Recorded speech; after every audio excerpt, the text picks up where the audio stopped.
કચ્છના દાનવીર શેઠ સ્વર્ગસ્થ ડોસાભાઈ લાલચંદની પુણ્યતિથિએ સેવા કાર્યો સાથે ઉજવણી કરવામાં આવી।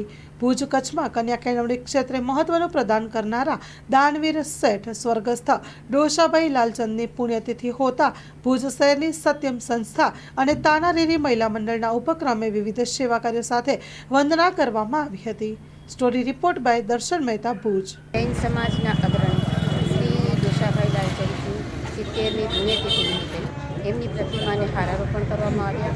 નગરપાલિકા દ્વારા એના કાઉન્સિલરો, શહેર સંગઠનના પ્રમુખ, સર્વે હોદ્દેદારો સાથે મળી એમની પ્રતિમાને હારારોપણ કરી કન્યા કેળવણીના પિતામહ તરીકે ઓળખે છે। આજ પણ લોકો તેમને યાદ કરી અને તેમના કાર્યને બિરદાવે છે। કચ્છના દાનવીર શેઠ ડોસાભાઈ લાલચંદની આજે 70મી પુણ્યતિથિ પ્રસંગે આજે વહેલી સવારે ડોસાભાઈ લાલચંદની પ્રતિમાને ભુજ નગરપાલિકા, સત્યમ, તાનારીરી મહિલા મંડળ અને જૈન સમાજના આગેવાનોની હાજરીમાં આજે તેમની પુણ્યતિથિ પ્રસંગે વંદના કરવામાં આવી હતી। આ ઉપરાંત આજે વિવિધ વિસ્તારોમાં કપડાઓનું વિતરણ, બાળકોને અલ્પાહાર જેવા અનેક કાર્યક્રમો કરવામાં આવ્યા હતા।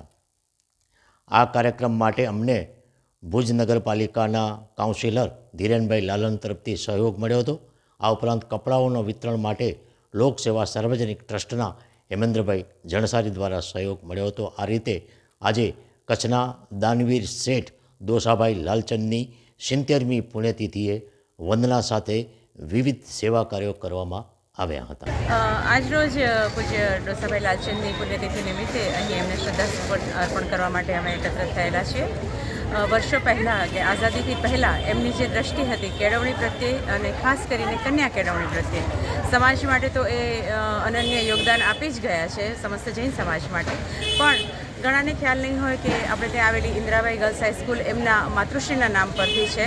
તો આટલા વર્ષો પહેલાં એણે કન્યા કેળવણી માટે ખૂબ સરસ કાર્ય કરેલું હતું, જે આજે પણ સુપેરે ચાલી રહ્યું છે।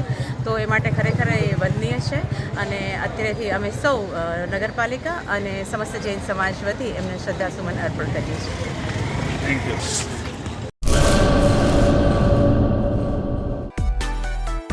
માં motor driving, safe and sure driving. Driving એ શોખ સાથે આપની મોટી જવાબદારી પણ છે।